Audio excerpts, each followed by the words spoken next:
Pagbuhos nila dito ay napaungo lang naman si Lando at unti-unting bumalik ang ulirat nito. Nang magising na ito, nagwika ito ng, "Buhay pa ba ako?" Wika nito sa mahinang boses. Sinagot naman ito ni Danilo ng, "Pre, kami to si Danilo." Nang marinig yun ni Lando, unti-unti itong ibinuklat ang kanyang mga mata kahit magang-maga ito. Labis ang pasasalamat ni Danilo sa Panginoon dahil buhay ang kanyang kaibigan.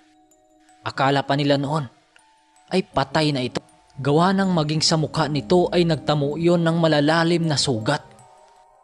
Dali-dali nila itong inalalayang maglakad papalayo sa lugar na yon. Baka sila'y masundan pa sa mga kamag-anak ng mga nilalang. Habang sila'y naglalakad, pinagitnaan nila si Lando upang magawa maglakad.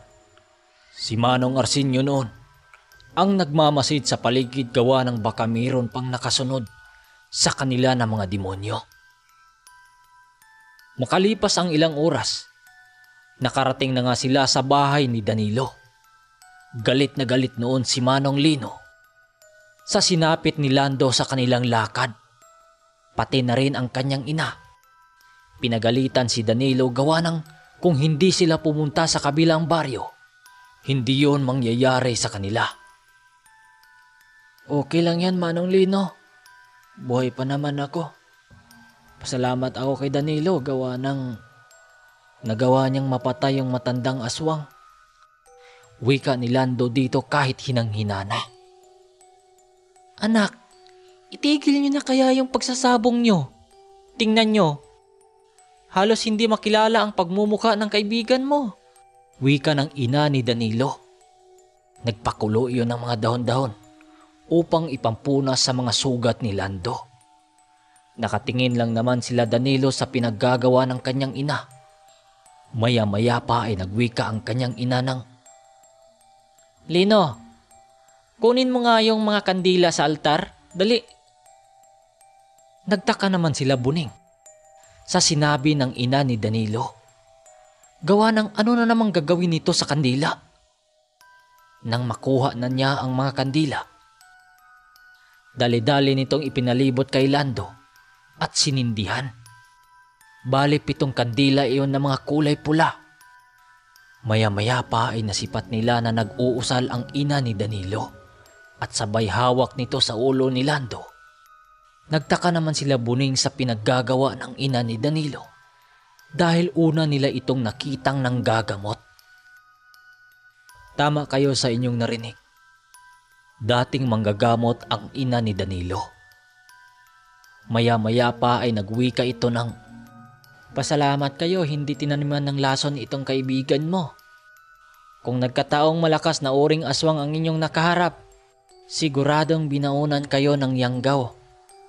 Nagulat naman si Danilo nang marinig niya yon sa kanyang ina. Ang mga kakayanan ng kanyang ina, napasa yon galing sa ama nitong namayapang isang albularyo. Ayon dito, panganay na anak itong ina ni Danilo ay nananalaytayon sa kanilang dugo ang pagiging manggagamot kapag ikaw pinanganak na panganay. Kaya pala itong si Danilo ay kaya din itong manggamot. Nang maayos na nila ang kalagayan ni Lando, pinakain na muna sila upang makabawi sa pagod nila nararanasan. Bagamat ganun na nga ang kanilang sinapit sa daan, hindi pa rin nila iniwan ang kanilang bihag na manok. Kitang-kita nila ang sigla sa pagmumuka ni Lando nang makita nito ang dala nilang bihag. Sa kabila ng bugbog sarado nitong katawan, tatayo pa sana yon upang siya na ang magtanggal ang balahibo ng manok. Ang ama noon ni Danilo, nakatingin lang yon sa labas ng bahay nila at nagsalita ng, "Danilo, paanong may nakasagupa kayong mga aswang sa daan? May nakaaway ba kayo doon?" "Mahaba-habang usapin, tay. Naabutan kasi kami ng gabi doon, tay." Nang marinig nito ang salaysay ni Danilo, ay labis na labis ang pag-alala nito. "Danilo, Iwas-iwasan nyo nang dumayo sa baryo na yon. Batid kung kapag babalik pa kayo doon, baka isang araw din na kayo makabalik dito. Wika ng kanyang ama. Oo tay, hindi na muna kami babalik doon. Malubha kasi tong sugat ni Lando. Nang maluto na ang sinabawan nilang bihag na manok, agad nilang pinahigop ng mainit na sabaw itong si Lando. Dahil nanginginig ito. Tay, di kaya'y natataniman to ng lason itong si Lando? Tingnan mo, nanginginig. Wika ni Danilo sa kanyang ama. Nang mapagtanto na ng ina ni Danilo na okay na itong si Lando, doon pa napanatag ang loob nito. Teka, saan na ba si Manong Arsenio? Di ba kasama nyo yon sa sabong? Wika ng ina ni Danilo. Oo nga anak, saan na ba si paring Arsenio? Bigla lang nawala yun ah. Sabat pa ng kanyang ama. Nagsalita naman si Lidjo at Buning na nagpaalam na yung umuwi. Masakit daw ang mga binti nito dahil sa kanilang lakad at bugbog sarado din ang katawan nito. Magdamag na nagbabantay ang mga magulang ni Danilo sa kanila sa takot na baka nasundan sila Danilo sa mga kamag-anak ng aswang na matanda. Subalit laking pasasalamat nila noon dahil wala namang kakaibang nangyari sa kanila. Pagsapit ng umaga, pagkatapos nilang mag-almusal ay dali-dali na nilang inihatid si Lando kasama ang mga barkada ni Danilo. Naiwan lang ang kanyang ina noon. Gawa ng may mga alaga pa silang mga hayop na kailangang bantayan. Isa na dito ang kalabaw ni Danilo. Makalipas ang ilang oras na paglalakad, pagdating nila noon sa bahay nila Lando, sumalubong naman sa kanila ang ama nito. Nang makita nito ang ama ni Danilo, napawika ito ng, "Uy, paring Lino, mabuti nakadalaw kayo dito. Pasok kayo."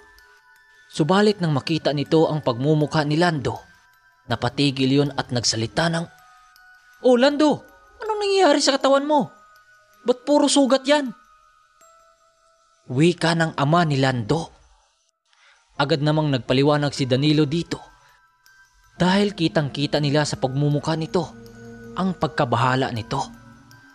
Nang marinig nun ang mga salaysay ni Danilo, sinabata naman yon ng ama ni Danilo nang, "Yan ang totoong nangyari pre Rolando. Nang dumayo sila sa kabilang baryo, mabutit kasama nila si paring Arsenio noon. Pero huwag kayong mag-alala, binigyan na yan ng paunang lunas na gamot ng aking asawa." Nang marinig nun ang mga paliwanag nila Danilo, agad naman yung napahinahon. Grabing kwentuhan nila noon sa ama nila Lando. Gawa ng matagal-tagal din silang hindi nakadayo sa baryo nila Lando. Nagpakatay pa yon ng kambing nang siya namang kanilang ginawang pulutan sa tuba. Makalipas ang maghapon na yon, nakauwi na nga silang mag-ama.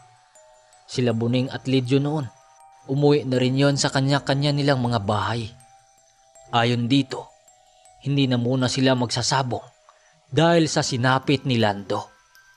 Pumayag naman si Danilo dito dahil maging siya ay aminado siyang kasama siya sa gulong na kaharap nila. Makalipas ang isang buwan, hindi pa rin nagpakita sa kanya ang kanyang mga kaibigan. Okay lang naman kay Danilo yon dahil abala din siya sa kanilang bukid. Ayon pa sa kanya, baka nagpahilom lang sa sugat yung si Lando. Hindi rin daw basta-basta ang natamo noon, gawa ng malalalim din ang mga sugat noon. Paminsan-minsan, dumayo si Lando kila Manong Arsenio dahil malapit lang din ang pamamahay nito sa kanilang bahay. Kapag dadayo siya doon, nagdadala siya ng tandang doon upang i-sparring habang nag-inom sila ng tuba. Pagkatapos nito, uuwi siya sa kanilang bahay at tumulong sa mga gawain ng kanyang mga magulang. Palagi pa rin niyang nakakausap ang gabay ng kanyang mutya. Makalipas ang 2 buwan, nag-alala na siya dahil hindi pa rin siya dinalaw ng kanyang mga kaibigan. Akala niya noon, hindi na yon magpakita sa kanya. Kung kaya't isang araw, napagdesisyonan niyang tumungo sa baryo nila Lando upang makausap ang mga ito. Pero hindi pa man siya nakalayo sa kanilang bahay, meron siyang nasipat na 3 kalalakihan na naglalakad. Papunta ito sa kanilang bahay. Medyo distansya lang yun sa kanya, kung kaya't pinagmasdan lang naman niya yun. Subalit ang isa pa dito ay may dalang manok at nakasuot yun ng sombrerong gawa sa buli. Ay bigla naman niyang namukaan ang mga ito. Kung kaya't agad niya itong sinigawan ng, "Hoy! Saan kayo pupunta?" Wika niya dito. Hindi naman kasi siya nakilala dahil nakasuot siya ng salakot. Nang marinig yun nila Lando, nagsalita lang naman ang mga yun ng, "Tungo lang ho kami sa bahay ng kaibigan namin. Yan o, yung bahay na yan." Sabay turo nito sa bahay ni Danilo. Kaya naman sinagot niya ito ng, Ganun ba? Tara, sabay tayo. Doon kasi ako pupunta eh." Sabay akbay niya kay Lando. Nagtaka naman sila dahil bakit parang umasta siya ay magkakilala sila nito. Patuloy lang naman silang naglalakad at nag-uusap hanggang sa nakapansin na si Buning sa kanya at biglang iniangat ang suot niyang salakot. Nang ginawa yun ni Buning, nabisto si Danilo nang makita nila ang pagmumukha ni Danilo. Napangisi yun habang nagsalita ng, "Walang hiya ka, Danilo. Ikaw pala yan eh." Tawanan lang sila noon, kagaya ng dati. "Pre Lando, musta ka na? Tumaba ka yata ngayon ah. Tingnan mo oh. Halos kalahati lang sa'yo si Buning oh." Nagkaltukan lang sa ulo ang apat dahil sa mga biro nito. "Tagal din tayong hindi nagkita ah. 2 buwan din yata yun ah." Wika dito ni Danilo. "Oo nga pre. Bawal kasing mabinat itong si Lando eh." Banat pa ni Lidjo kay Danilo. Nagtawanan lang sila noon at nagkamustahan. Nagsalita na si Danilo dito ng, "Oo nga pala Lando. Ba't may dala kang manok? Isasabong mo ba yan?" "Walang sabong ngayon pre." Wika dito ni Danilo. Sumagot lang naman yun ng, "Ano ka ba pre? Linggo ngayon di ba? May sabong ngayon. May sabong ngayon sa kabilang baryo, yung lagi nating dinadayo." "Ano? Nakumatos ka yata eh." Wikang pabiro ni Lando. "Oo nga no. Pero di bale. Punta na muna tayo sa bahay pre." Wika dito ni Danilo. Pagdating nila sa pamamahay ni Danilo, nadatnan nila ang ina ni Danilo na nagbibigay ng mga damo sa kalabaw nila. "Teka lang pre, yan na ba yung sinasabi mong kalabaw na nabili mo? Malaki na." Wika dito ni Lidjo. "Oo, yan nga pre. Tumubo na nga ng konti." At sagot naman dito ni Danilo. Pag-akyat nila sa pamamahay ni Danilo, nabutan nila ang ama ni Danilo na tumatagay ng tuba at kumakain ng mais na nilaga. Pag-akyat nila dito, nagwika yun ng, andyan na pala kayo. Tuloy. Kamusta ka naman dong, Lando? Ano, magsasabong ka na naman ba?" Wika ng ama ni Danilo. Sumagot lang naman si Lando ng, Oo Manong Lino, pero dito lang sa kalapit nating baryo." Ganun ba? O siya, kumain na muna kayo ng mais. Maaga pa naman eh. May tuba din, tumagay na muna kayo. Pero payo ko lang sa inyo, huwag na kayong pumunta sa baryong inyong pinupuntahan dati. Napakalayo na dun eh. Tatawid ka pa ng 4 na baryo bago marating yon. Wika ng ama ni Danilo dito. Matapos ang 2 oras, nasa kasagsagan na sila ng paglalakad papuntang paligsahan. "Pre Lando, talaga bang ilalaban mo yung dala mong manok? Parang bata pa niyan eh." Wika pa dito ni Danilo. "Oo pre, ilalaban ko to. Matagal-tagal din tayong hindi nakapagsabong eh." Sagot naman dito ni Lando. Habang sila'y naglalakad, Habang sila'y naglalakad, mayroon silang nakasabayang 5 mga panauhin. May dala-dala itong tag-iisang mga manok. Bale nagkasabay sila dito. Dahil ang daan nilang dinaanan, iisa lang papuntang sabungan. Bale nanggaling yon sa ibang baryo. Nang makalapit na sila dito, nagsalita ang isa dito ng, "Sa sabungan din ba kayo, bay?" Sinagot naman ito ni Lando ng, "Oo, bay. Doon nga kami papunta." "Kung ganun, pareha pala tayo. Ito mga kasama ko rin, oh." Wika ng lalaki. Nasisipat nila ang mga manok nito na pangmalakasan talaga. Parang pangdirbe ang mga manok nito dahil ang tatangkad ng mga katawan nito. Pagdating nila sa sabungan, hindi na muna sila lumalapit, nagsusungo ng mga manok. Habang sila'y nakaupo doon, nagsalita si Lando sa mga kalalakihang kasabayan nila ng, "Bay, pwede bang makahawak sa manok mo? Ang ganda kasi ng hubog ng katawan ng manok mo eh. Pero kung hindi, okay lang din, bay." Subalit sumagot yun ng, "Oo, bay. Pwede mo yang hawakan maliban lang sa mga ibang mga tao dito." Paghawak ni Lando sa isang manok nito, nang laki ang kanyang mga mata. Dahil talagang ang lalaki ng mga katawan ng manok nito. "Bay, ano bang pinapakain sa mga manok mo?" Nagtinginan lang ang mga kalalakihan at nagtawanan yon. Kaya't ibinaba na niya ang manok nito at kinuha ang kanyang manok. Sabay titig sa manok ng kanyang kasama. Bigla siyang nanliit sa kanyang manok. Dahil sa bukod na mababa na nga ang tindig nito, ay patpatin din ang katawan nito. Sabi pa niya kay Danilo ng, "Pre, lalaban ba natin to? Mukhang ang bata pa eh." "Hindi, ilaban pa natin yan. Ano ka ba? Surtihan lang yan." Wika dito ni Buneng. Habang nag-uusap-usap ang mga kasama ni Danilo, nasipat niya ang matanda na kumakain ng kakanin. Di kalayuan sa sabungan, nakatitig lang ito sa kanya at bigla siya nitong kinawayan. Kung kaya't nilapitan niya ito at binati ng, "Manong, magandang araw sa'yo. Kamusta ka na?" Okay lang naman, iho. Ikaw ba? Kamusta na kayo? Matagal-tagal din kitang hindi nakita dito sa baryo. Kumakain ka ba ng kakanin?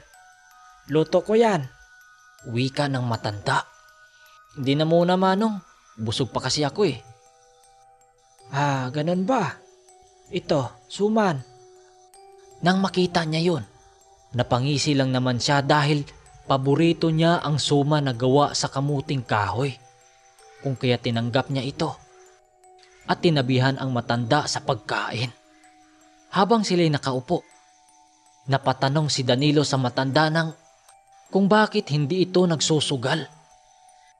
Sumagot lang naman yun ng, Iho, hindi porking may tangan akong ganung bagay, gagamitin ko na sa pagsusugal.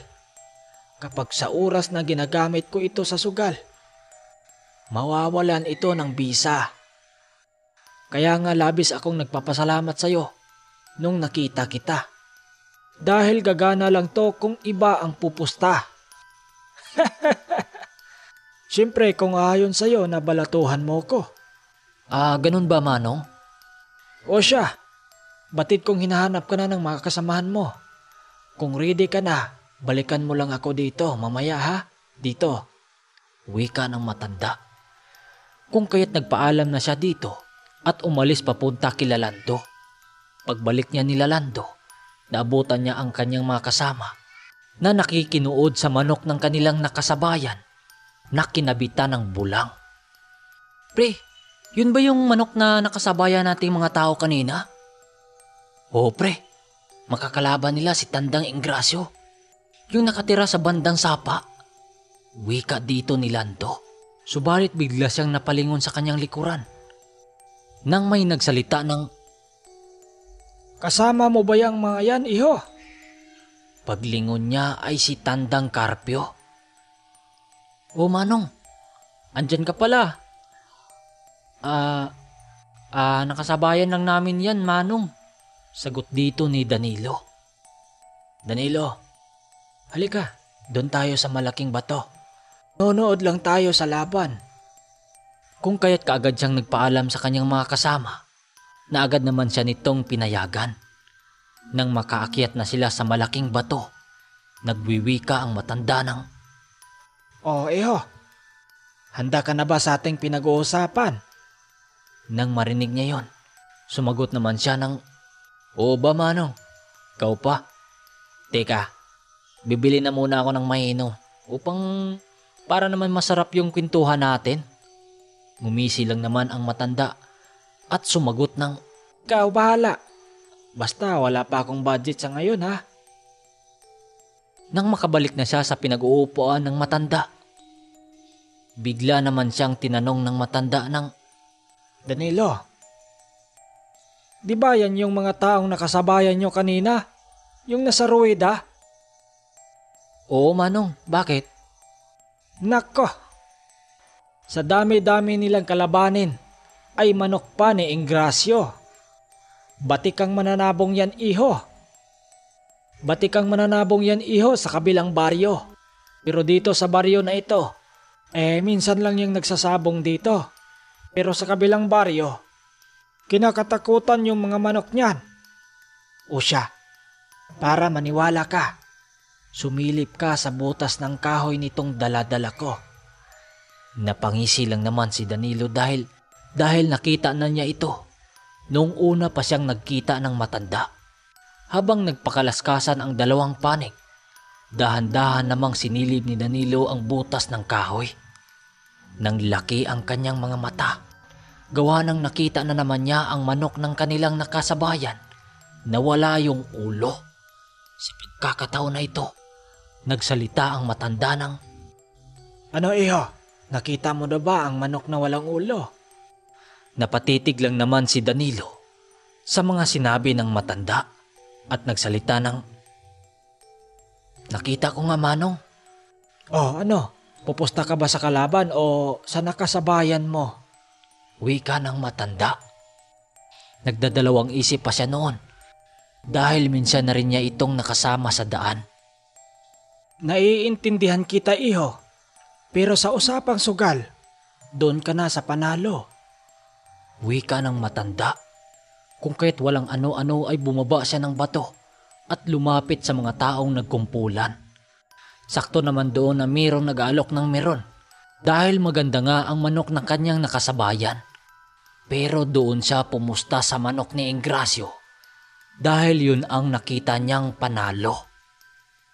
Habang nakapusta na siya, taimtim siyang nagsalita ng, "Mga pare, pasensya na. Sa panalo na ako pupusta. Patawad."